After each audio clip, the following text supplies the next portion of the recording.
Mayor of St. Anne's Bay, Michael Belnavis, has condemned the killing of a member of the Jamaica Union of Travelers Association, JUTA. The deceased has been identified as Julian Campbell, otherwise called Bounty, of a Pimento Walk address in Ocho Rios. TVJ News understands that about 2 p.m. yesterday, Mr. Campbell had just purchased a cup of soup along the Milford Main Road when a gold Toyota Axia motorcar drove up.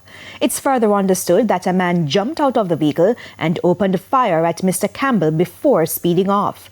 He was rushed to the St. Anne's Bay Regional Hospital where he was pronounced dead. Mayor Belnavis reacted to the murder. We're not sitting down and taking this lightly.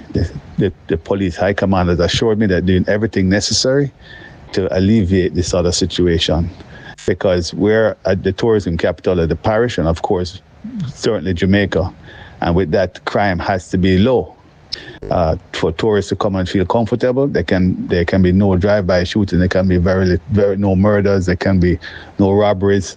As a matter of fact, there can be absolutely no crime against tourists.